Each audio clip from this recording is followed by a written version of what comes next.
Hello everyone, আসসালামু আলাইকুম। শাহেদ মম kitchen থেকে আপনাদের জানাচ্ছি স্বাগতম। আজকে আমি কতগুলা উস্তে নিয়েছি, ঠিক এইভাবে কুচি কুচি কুচি কেটে নিয়েছি। আর এখানে আমি ছোট ছোট সাইজে কতগুলা চিংড়ি মাছ নিয়েছি। চিংড়ি দিয়ে আর উস্তে দিয়ে আমি এখন ভাজি করব।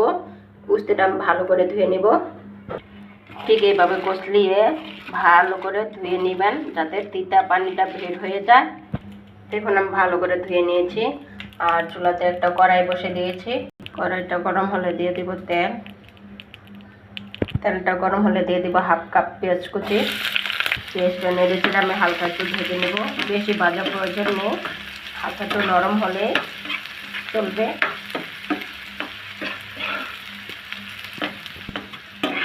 দেখুন আমি নেড়ে চেড়ে পেঁয়াজটা নরম করে নিচ্ছি ভেজে।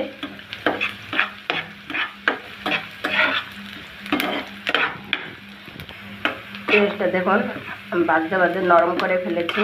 এই পর্যায়ে দিয়ে দিব হাফ চা চামচ আদা রসুন বাটা পেস্ট। সামান্য একটু পেঁয়াজের সাথে একটু ভেজে নিব, যাতে আদা রসুনের কাঁচা গন্ধটা না আসে। দিয়ে দেবো সামান্য একটু পানি।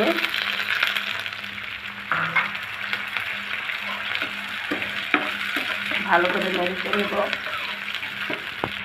হলুদের গুঁড়া আর দিয়ে দেবো মরিচের গুঁড়া, দিব স্বাদ মতো লবণ। এখন আমি মশলাটাকে ভালো করে পেঁয়াজের সাথে মিশিয়ে নেব।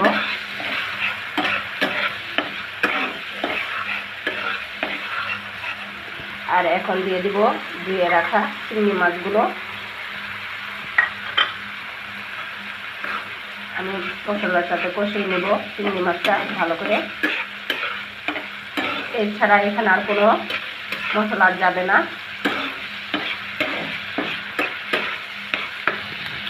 এখন ভালো করে নেড়ে ছেড়ে মশলাটা কষিয়ে নিচ্ছি। পরে কিন্তু তেলটা উঠে গেছে। এখন দিয়ে দিব ধুয়ে রাখা উস্তেগুলো। মশলার সাথে ভালো করে মিশিয়ে নেব।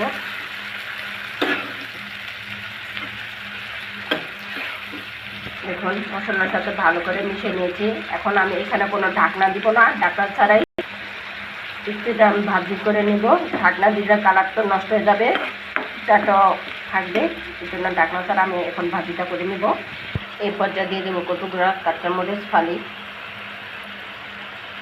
দিয়ে ভালো করে আমি ফুটিয়ে নেব। দেখুন এখানে আমি কোনো পানি অ্যাড করিনি, ধুয়েছিলাম ওইখান থেকে একটু সামান্য একটু পানি উঠেছে। এখন আমি নেড়ে চেড়ে পানিটা শুকিয়ে নিব।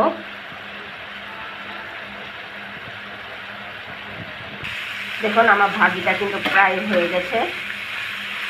এই পর্যায়ে দিয়ে দিব আমি কিছু ধনিয়া পাতা কুচি। আপনারা চাইলে এটা স্কিপও করতে পারেন, কিন্তু আমার কাছে ভালো লাগে এই জন্য আমি ধনিয়া পাতা কুচিটা দিলাম।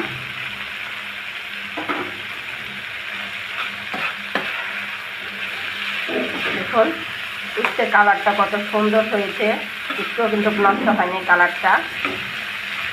দেখুন আমার ভাজিটা করা কিন্তু হয়ে গেছে। এখন আমি নামিয়ে নিব। হয়ে গেছে চিংড়ি মাছ দিয়ে আমার উস্তে ভাজি। ভিডিওটা যদি ভালো লাগে লাইক কমেন্ট এবং শেয়ার করে দিবেন, চ্যানেলটা সাবস্ক্রাইব করে দিবেন। আজকে এ পর্যন্ত, আল্লাহ হাফেজ।